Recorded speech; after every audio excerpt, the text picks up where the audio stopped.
If you are listening to this podcast, it means you're searching for someone who understands you, someone who gets you. You are yearning to be understood and to belong.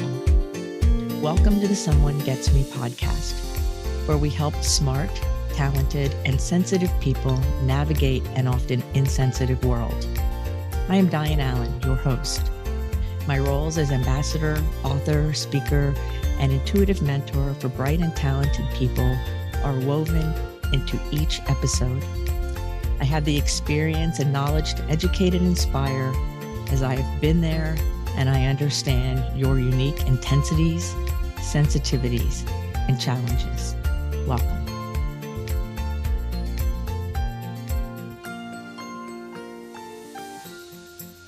Why smart people do foolish things.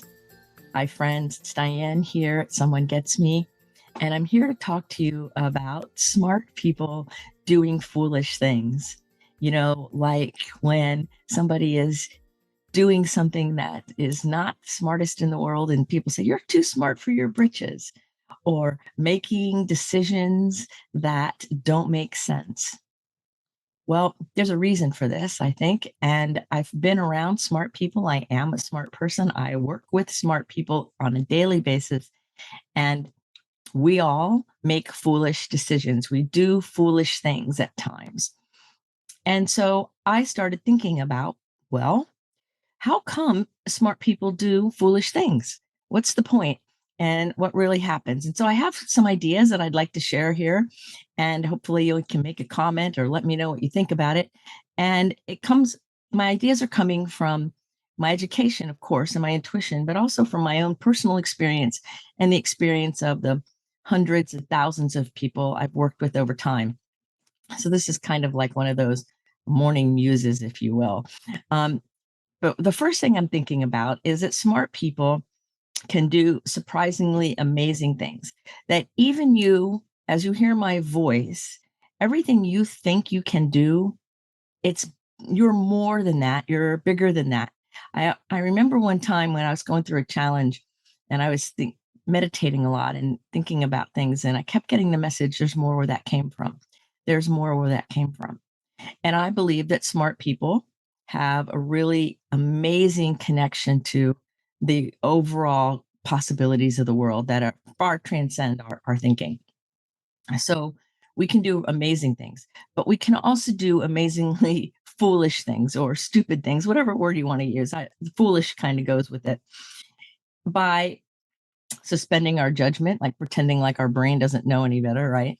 Or maybe by being so distracted by something we're thinking about that we miss the obvious in front of us, or assigning a possibility to somebody that isn't really there. You know, like I used to always hear growing up, well, that person has potential. That situation has potential. And as a smart person, you often can see the potential in things. But just because it's a potential doesn't mean it's here yet and doesn't mean it's a thing. And so I think sometimes we act as if the potential is already happening when maybe it's not yet. And so we end up doing foolish things by getting ahead of ourselves or not really paying attention to the reality right in front of us. So I want to make a distinction here a little bit too about intelligence and how it all works. In everyday life, when people say, oh, you're smart or intelligent, we believe that it has to do with IQ and that somebody's got a higher IQ, so they make wiser, better decisions and they're smarter, so they can do more and they do better at things. Well, how come so many gifted people don't do that? They make foolish decisions and they do goofy things. I've done a lot of foolish things. Like how does that work? Well, I think because the everyday definition of what it is to be smart doesn't account for executive functioning issues. It doesn't account for critical thinking, and it certainly doesn't necessarily account for all of the distractibilities and things that come along with the higher intelligence. So yes, a higher IQ is amazing and great things can happen, but there's also that side of it that can offer challenge, that can offer something that's maybe unexpected to somebody who's walking around going, well, you're smart, you should figure it out. I have had that happen to me hundreds of times in my professional career where other colleagues, other professionals would say, well, you're smart, you should know, regarding things like websites, um, regarding things that are technology related, regarding things that are not in my wheelhouse as my primary information, what my knowledge base is. And I used to laugh all the time. It's like, I help you save your own life. I can help you with that. And I know enough about technology and social media and stuff like that to make it, but I am not an expert. So just because I'm smart doesn't mean I know. I had a personal trainer one time who kept saying, well, you're smart, you know what to do. And I am smart, but I didn't know that. So that's one big place that I noticed that smart people do foolish things, because we're in some way, I think, consciously or unconsciously, trying to live up to an expectation about what this smart thing means. And it's a cultural energy kind of feeling that doesn't necessarily match to us. And so, I mean, I've heard it before, you're too smart for your britches, or you're so emotional, calm down, or any of those things. And I know you have too. And I know we've said it, well, they're so smart, they should be able to see it.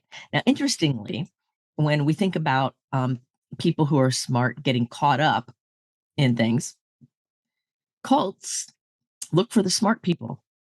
I worked with a client one time who was being groomed as an adult to and was trying to be invited into, groomed into, seduced into some kind of sex related situation.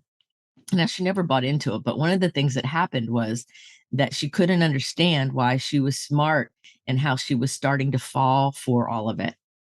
And this was years before I met her when it was going on. And then she'd work with other people and found me. And she was really wrestling with, how is it that I was so smart that I could fall into that trap so easily? And one of the things that I notice is smart people, if you can get a smart person to doubt their own reality, doubt what they think they know enough times, which is a form of gaslighting, then it's easy to control them, because they're trying to figure out how come it's not making sense. And while they're trying to figure out how come it's not making sense, that person that has ill intent motives can be trying to control the situation. So I see that happen often, where we really have to use our critical thinking and our discernment skills as smart people, because the propensity to be controlled by like self-doubt or other people blaming us for our reaction to what they're doing, all of those kinds of things that put questions into our world, have the potential to bring about foolish things. Because smart people like to figure things out and they like to know what's going on and deep dive into things. So when somebody's reality is being questioned for whatever reason, I've had several situations in my different, but still the same kind of process, where I'm working along and doing my work over the history of my life. And pretty soon there's this game, I guess it's a way to try to control. And I was doubting myself, and it took me a while to get out of it and remind myself that, hold on. And I had to have help with some of it, because it was very seductive and very real. So if you're distracted by guilt, worry, shame, fear, unresolved grief, complicated grief, traumas, any of those things, then that can undermine your connection to your functioning, your decision making, which then can lead to a smart person doing foolish things. So in the real world, we make decisions and we function by using our executive functioning, our ability to solve problems. But one of the things I'm noticing in the world these days is struggles with critical thinking. And I remember when I first heard the term critical thinking, I was in college. I was 17. I think it was my second year, somewhere in there. And I remember hearing the word critical thinking. And I remember thinking very, very loudly in my head, well, I don't want to learn that because I don't like to criticize. So The moment I heard what the definition of critical thinking was, I could get rid of that belief that had to do with criticizing, because it doesn't, right?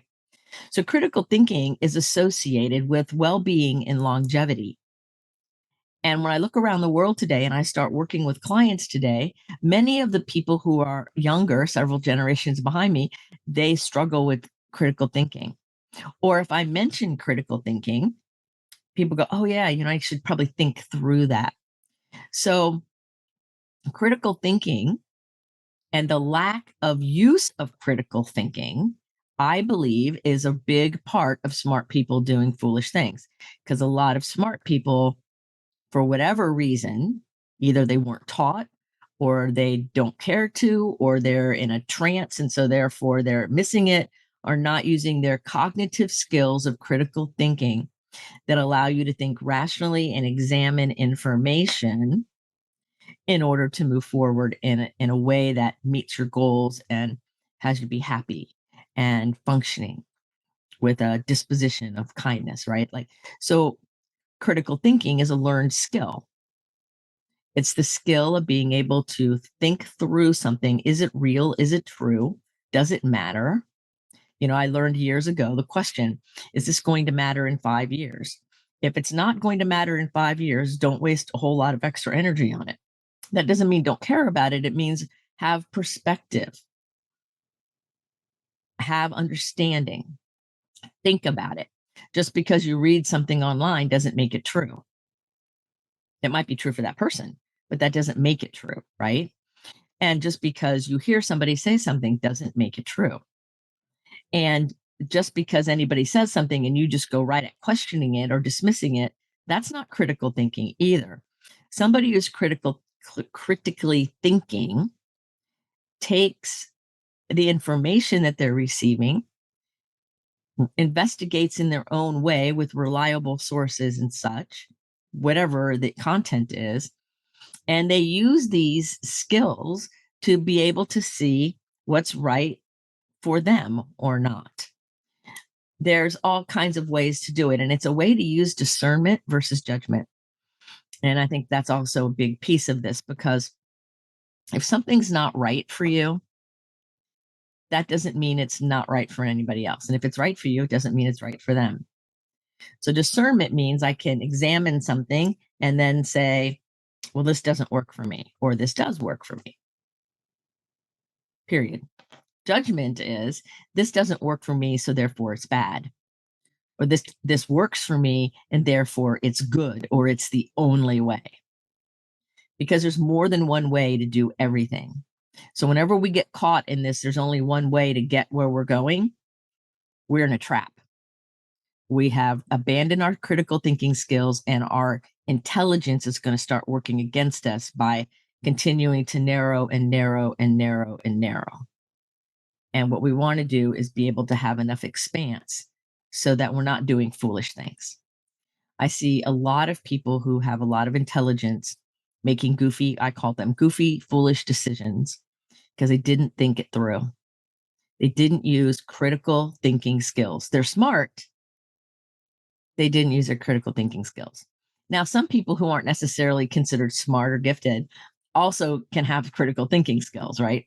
And this is where sometimes a neurotypical or maybe, talented type person can exceed the production and the happiness and the joy of somebody who's profoundly gifted. And it's because the critical thinking skills makes the difference. So if I am neurotypical, or I'm not quite gifted, but I'm talented, and I'm just kind of like got something going on, but I'm not profoundly gifted way off the chain, then what I can find out is if I use my critical thinking and I take that skill to be able to examine what's true and what isn't, and where my sources are and what's going on, I can actually excel above people who rely only on their intelligence and have abandoned or have weak muscles in the critical thinking department. So whenever I see a smart person doing foolish things, I look at the situation. I almost like I'm watching TV half the time, even if it's live and in person, and I start seeing where the whole ability to critically think has been ignored or abandoned. And then here comes the foolish things. Some people might say it's not listening to your gut. Like if my gut says, oh, that's not a good idea, my brain overrides it, then what's going on? Am I using my critical thinking to solve the situation or address what's happening? If I'm not using my critical thinking, most likely the choices in behavior and words will probably be foolish, goofy, not serving me in the highest way. So, intelligence on one hand, critical thinking on the other hand, are both assets. Both of them can work in our favor. And I think it's time in human history and culture and in all of our own personal development and evolution that we go within and we check on ourselves and say, am I using my critical thinking? Am I connected to my ability to critically think through a situation? And do I use it? Or maybe I was never really taught about critical thinking. I know a lot of people who never really were taught about it. They were kind of like I used to be in the very beginning, where I thought it meant to criticize. I had to learn how to use critical thinking and even what it was. And I've done this with a few people recently. I'm going, well, what about critical thinking? And they look at me a little bit confused. That means that they never learned it. Because remember, humans only know what we've been taught. If you haven't been taught about it, or you're hearing these words out of my mouth right now, and you're questioning or going, what? This is a place to really investigate. Because as we make decisions for our personal life, our community, our world, it matters that we think through things. And all too often, people out there right now are caught up in the trance of social media, the trance of, me, that focus on self, and caught up in the trance of, I don't want to lose anything, so I'm going to do whatever I can to keep hoarding and being greedy. There's all kinds of trances going on out there. And our responsibility, I believe, if we're going to be awakened and we're going to see what's going on and we're going to move and expand who we are and what we're meant to bring to the world, is to balance our intellect with our critical thinking and allow both of them to serve us in a way. So we do less foolish things, but we're also paying attention to what's really going on around us. And we're willing to be accountable. We're willing to speak the truth, and we're willing to stand up for what we say we believe in. I think one of the biggest disservices intelligent people do is put their heads in the sand. And, well, I can outthink this, or I know this, or I see this. They see a situation and then they say nothing. I have many smart people in my world where I'm like, well, why don't you say something? You're gifted in that way. You have the knowledge, you've done the research. Say something, put that idea out there, and it gets poo pooed. Like, no, nobody will listen to me. No, I can't do that. No, it doesn't really matter. It's not important. Everybody knows it. Well, no, that's not true. That's not true. Things that are natural to me are revolutionary and amazing and insightful for others. And I have that experience with other people where they'll be sharing information with me, and it could be in a casual conversation. And I'm like, whoa, that's amazing. So just because it comes naturally to you does not mean everybody knows it. And if you feel that urge to say something, then do it. And getting in that perfectionism where it has to look a certain way or be a certain way, all of that is dismissing your ability to critically think through the situation, to use a higher disposition, a higher understanding, to rationally say what's for the highest good of all concerned. And when we avoid that piece, that critical thinking piece, we as intelligent people will find ourselves doing foolish things. And then we and the people around us will be paying that consequence. So, what I would really like to see all of us do is kind of, as Stephen Covey said, sharpen the saw, sharpen our daily skills around critical thinking. What are we doing to critically think through the world? When was the last time you saw something on any social media or news platform and then ask yourself, how true is that? Is that true? I mean, like some of the news stations even are not even ranked as news with the SEC. They changed it to entertainment, but yet they still call themselves news because news is northeast, west, and south. That's what newspaper is, right? A paper that's north, east, west, south. So they still say news, but they're really an entertainment channel, which means it's the same as watching Saturday Night Live. It's entertainment. It's not real news. And so sometimes you'll see something, and because everything that happens to us is filtered through our own reality, our own autobiography, the person who you're getting the information from's autobiography is part of the filter system. So that's why we want to use our filter system, our critical thinking skills to say, is there another question here? I always ask and look for the second question.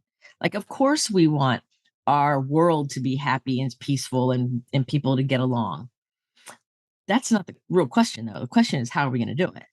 That second question is the key. That's where critical thinking is. Because some people think, well, of course, we'll all be happy if everybody believes the way I do. Well, no, but that's what that person might think. So sometimes we have to be able to use our thinking. I know in history, there have been many leaders who were quite controversial that believed that if the world was going to be at peace or their country was going to thrive, everybody had to believe like the leader. And if you didn't agree with the leader or you didn't believe like them, they killed you so that they could have peace in their land. Now, not everybody believes that that's good critical thinking, because I don't think that it is if we say we have reverence for humans, right? So you need to go within yourself and say, how am I sorting the world? How am I using my skill set, my cognitive skills to really think through what's important to me, how I know it's important to me, and what am I willing to do for the highest good of all concerned? Because your critical thinking will help predict your sense of happiness, your sense of well-being, and your longevity. Low critical thinking, people don't tend to live as long because they do foolish things. They make decisions that don't work. So think about this for a minute. Smart people doing foolish things has to do with critical thinking. You can have all the intelligence in the world, but my question is, how are you using it for the greater good, for the good of you and the good of all? So I hope, friends, today that this episode has got you thinking and got you sharpening that saw, shining that part of you about critical thinking, and waking up a little bit more to asking even more discerning questions in a world that is full of all kinds of information that may or may not apply to you and may or may not be accurate to what's going on. So pay attention and make sure that you're using your critical thinking skills, and encourage the people around you to critically think through situations rather than just blindly believing something without really examining its real value, no matter what it is, whether it's a shirt you're going to buy, the dinner you're going to make, something bigger in the community. It's applies to everything. So there you have it. Friends, if you have anything that you would like me to talk about, any topics, please email me. My email's in the show notes. Feel free to contact me for a free 30-minute call if you want to have a discussion about this or any other topic, because I love to connect with people and have great conversation. Until the next episode of Someone Gets Me, remember to keep your face to the sun so the shadows fall behind you, because you're a rock star. You're here on purpose with a purpose. So go out there and let your light shine. Use your critical thinking in beautiful concert with your intelligence. And you'll see your world, our world, we will all benefit from all of us doing this together. Until the next episode, be well. Are you tired of searching for someone to understand you? Join our Facebook group, Someone Gets Me. In this group, you will be able to connect with others who are intense, sensitive, smart, and talented. I share my insights and teachings, and you can connect with others in a real, authentic, safe forum. So join us today. Someone Gets Me.